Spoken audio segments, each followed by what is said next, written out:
what is reality? What really exists?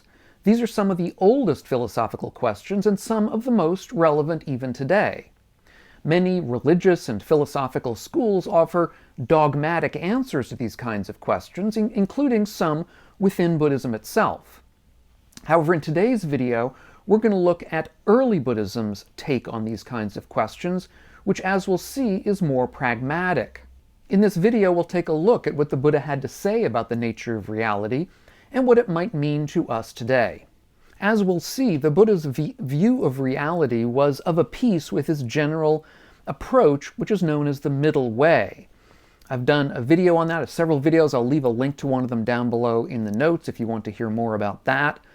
But perhaps the most famous place he talks about this is in what is known as the Kachana Gota Sutta.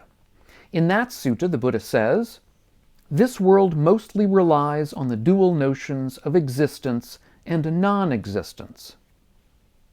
And these are the two extremes that the Buddha rejects. Both of these extremes depend upon not understanding the true origin and cessation of things. Now, the idea of existence, at least in the Buddha's words, is this idea that things exist somehow permanently, unchangingly. And this kind of view of reality depends upon not understanding cessation properly. On the other hand, the view of non-existence, this is the view that essentially nothing exists at all. And this view, in the Buddha's understanding, relies upon not understanding the true origin of things. What you're left with in that case is a middle way, what the Buddha calls a middle way, between these two extremes. Now, this middle way shouldn't be thought of as a kind of a compromise between existence and non-existence. That doesn't really make a whole lot of sense, but rather a wholly different way of framing the issue. An issue that the Buddha frames in more causal terms, along the lines of what's known as the laws of dependent origination. For the Buddha, reality is not constituted by permanently existing things or substances. Instead, reality is a kind of a web of interconnected events, interconnected causes and effects. This dynamic of things constantly arising and passing away, arising and ceasing, is known as the teaching of dependent origination. And this arising and passing of events is essentially all there is.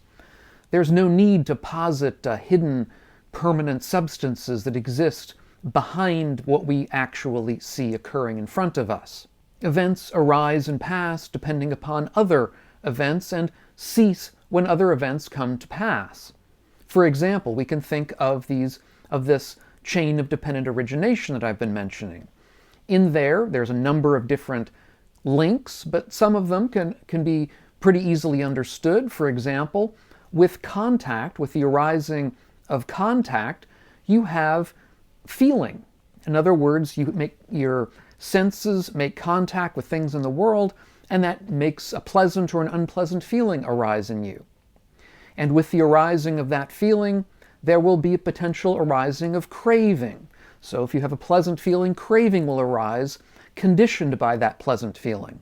The pleasant feeling itself having been conditioned by the contact. And from a longer viewpoint, the arising of birth conditions the later arising of death, of the end of that cycle. And in the longest possible view, at least in the Buddha's understanding of dependent origination, ignorance being the first cause leads to the eventual result of dukkha, of this entire mass of suffering. This way of understanding reality encourages us to let go of our craving to pin things down as this or that for all time, but understand that things are always in a process of change and evolution. Now, when we're asking about the nature of reality, it's also important to take account of the fact that the Buddha rejected a lot of speculation around certain kinds of cosmological ideas. For example, whether the universe is infinite or not, whether the mind and the body are the same or different, whether an enlightened being exists or doesn't exist after they pass away. Now, The question as to why the Buddha rejected answers for these questions, refused to answer these kinds of questions, has led to a lot of additional speculation down the centuries, of people wondering why it was that the Buddha decided not to answer these kinds of questions. But in fact, within the suttas, the Buddha tells us why he doesn't answer these questions. He doesn't answer them because he doesn't think that they're conducive to liberation. As the Buddha says, "Why haven't I declared these things? Because they aren't beneficial or relevant to the fundamentals of the spiritual life. They don't lead to disillusionment, dispassion, cessation, peace, insight, awakening, and extinguishment." Further, looking for an answer to these kinds of speculative questions in the face of all the suffering that we're undergoing is, the Buddha says, akin to being shot with a poison-tipped arrow, but refusing to allow anyone to actually, refusing to allow a doctor to treat you until you know all about the person who shot the arrow, the composition of the bow, the composition of the shaft, the kind of arrowhead that was used, and so on and so on. What the Buddha says is, if that's the case, if you want to know these kinds of things, you're going to be dead long before you actually know them. And in the same way, if you want to know the answers to these kinds of speculative questions, you're going to be dead long before you know the answers to them. And that goes against the real thrust and aim of the Dharma. The aim of the Dharma is to alleviate suffering, not to sort of let yourself know the answers to every speculative question you might have. The point, therefore, in these unanswered questions of the Buddha isn't to somehow ignore reality or pretend it doesn't exist, but rather to deal with reality where it really counts. That is, in suffering and in the cessation of suffering. Now, when it came to the nature of reality, as well as everything else really, the Buddha never relied or never asked for any kind of blind faith from his followers.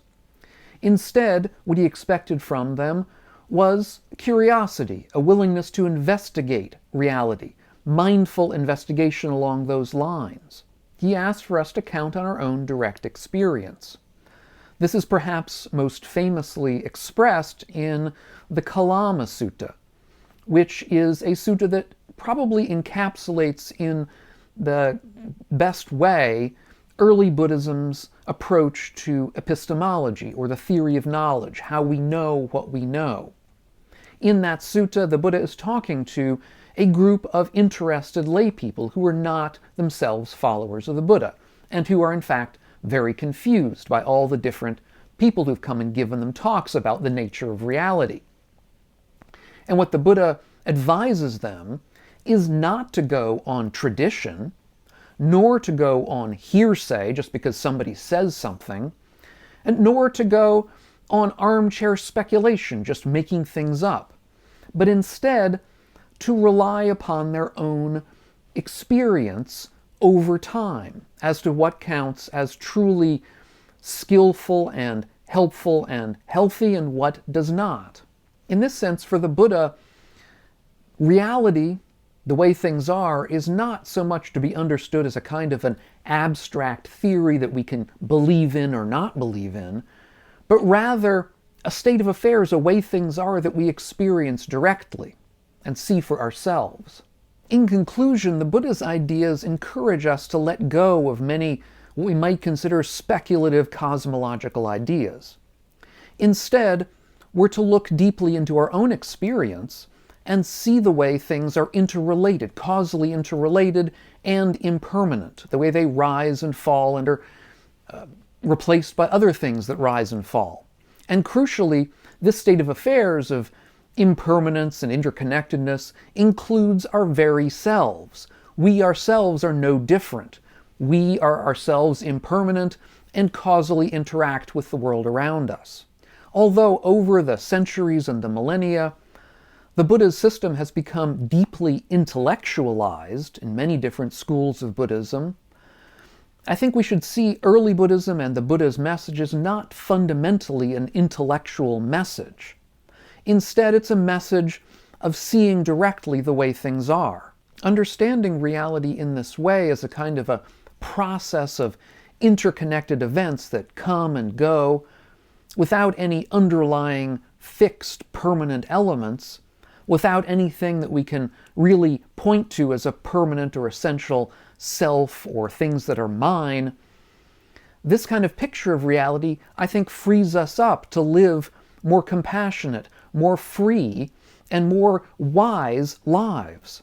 My question to you, therefore, is what views have you had about the nature of reality? How have your views changed over time? Have they been helpful to you in some way or other? Or instead, have they gotten in the way of things? I'd be interested to know. If you want to know more about the early Buddhism's philosophy generally, I have a playlist on early Buddhist philosophy, and I'll leave a link to that up here on the screen if you want to hear more about that. And if you're getting something out of these videos of mine, consider taking a look at my Patreon page, which is linked up here on the screen and down below in the notes, and see if you want to help support the channel and the work that I'm doing here. Thanks so much, and we'll catch you on the next video. And meanwhile, all of you, be well.